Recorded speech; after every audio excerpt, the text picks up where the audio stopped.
Assalamualaikum warahmatullahi wabarakatuh. Kami dari kelompok 3 akan mempresentasikan tentang desain proposal penelitian. Anggota kelompok 1. Atia Avelira, 2.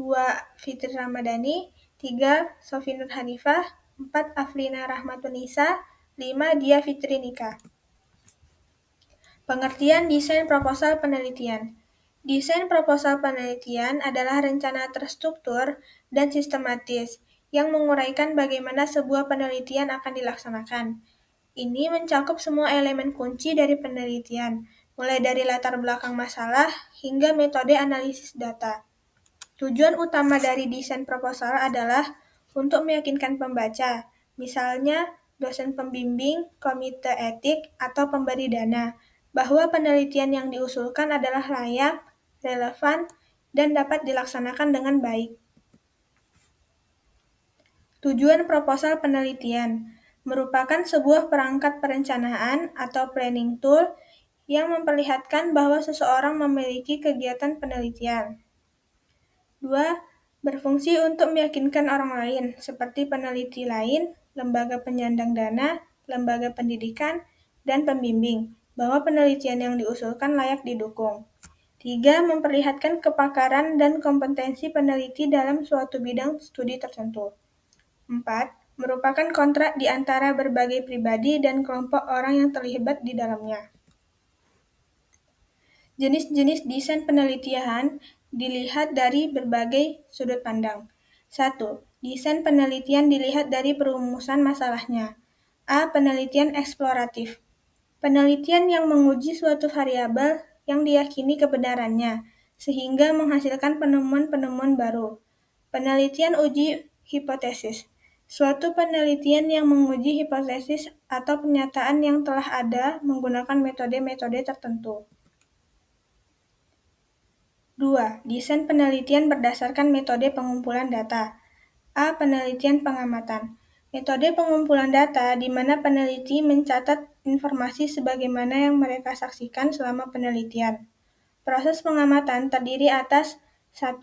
Persiapan termasuk latihan atau training. 2. Memulai interaksi. 3. Pengamatan dan pencatatan. 4. Menyelesaikan tugas lapangan.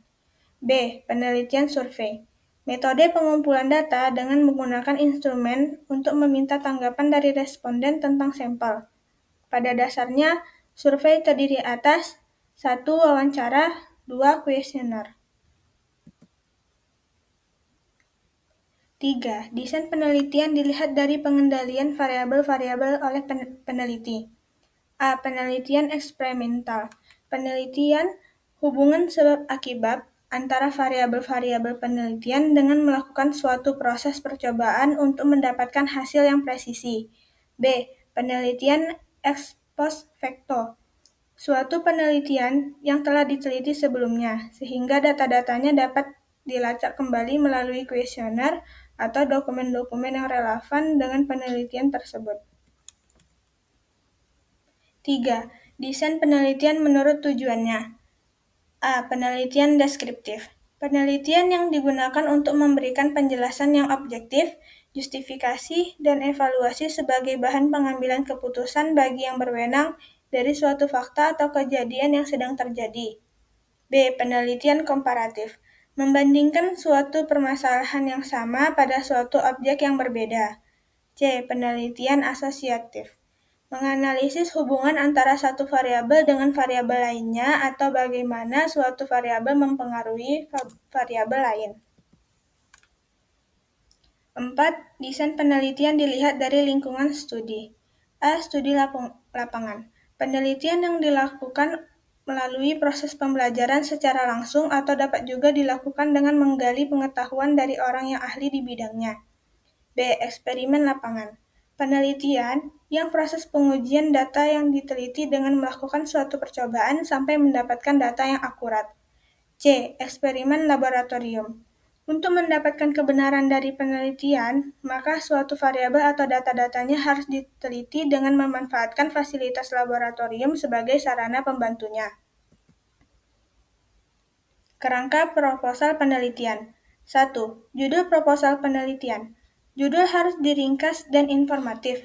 Kesan pertama tentang apa yang diharapkan oleh para pengulas untuk dibaca di halaman-halaman berikutnya.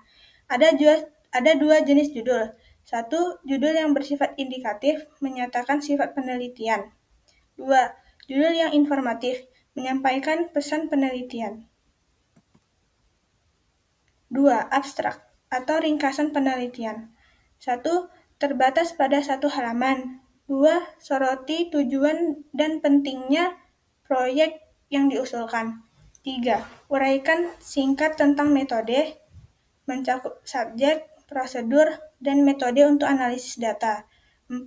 Kesan positif. Sampaikan secara spesifik apa yang dilakukan dan mengapa penelitian tersebut penting. 3. Latar belakang. 1. Latar belakang penelitian tidak lebih dari 500 kata yang berisi. 2. Latar belakang dan permasalahan yang akan diteliti. 3. Tujuan khusus. 4. Urgensi penelitian. 5. Pada bagian ini perlu dijelaskan uraian tentang spesifikasi khusus terkait dengan skema. 6. Gambaran situasi permasalahan yang dihadapi yang coba akan diselesaikan. 7. Pernyataan masalah penelitian harus spesifik, menjelaskan inti permasalahan yang akan ditangani dalam penelitian tersebut. 8. Uraikan antara apa yang telah dilakukan, kelemahan yang telah dilakukan, dan tawaran solusi apa yang akan diusulkan, sebagaimana dalam proposal ini. 9. Dibuat menarik atau dramatis, tetapi jangan didramatisir. 10. Dibuat suatu rumusan masalah. 4. Tinjauan pustaka. Tinjauan pustaka tidak lebih dari 1.000 kata dengan mengemukakan state of the art dan peta jalan atau roadmap dalam bidang yang diteliti. Roadmap dibuat secara spesifik dan dilengkapi dengan target yang ingin dicapai. Sumber pustaka atau referensi. Primer yang relevan dan dengan mengutamakan hasil penelitian pada jurnal ilmiah atau paten yang terkini. Disarankan penggunaan sumber pustaka 10 tahun terakhir. 5. Metode penelitian. Metode atau cara untuk mencapai tujuan yang telah ditetapkan. Bagian ini sebaiknya dilengkapi dengan diagram alir penelitian yang menggambarkan apa yang sudah dilaksanakan dan apa yang dikerjakan selama waktu yang diusulkan. Bagan penelitian harus dibuat secara utuh dengan penahapan yang jelas. Metode penelitian menjelaskan bagaimana jawaban atas pertanyaan penelitian akan diperoleh. Hal itu menyangkut 1. Alat dan bahan yang digunakan. 2. Cara atau prosedur penelitian yang dilakukan. 3. Cara pengumpulan data. 4. Teknik analisis data termasuk uji statistik. Yang ketujuh, daftar pustaka. 1. Daftar pustaka disusun dan ditulis berdasarkan sistem nomor sesuai dengan urutan pengutipan. Hanya pustaka yang disitasi pada usulan penelitian yang dicantumkan dalam daftar pustaka. 2.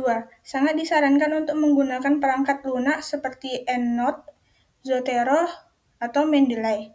3. Jika secara manual, perhatikan prosedur, misal nama jurnal yang disingkat atau penuh. Sekian presentasi dari kelompok 3. Mohon maaf jika ada kesalahan. Wassalamualaikum warahmatullahi wabarakatuh.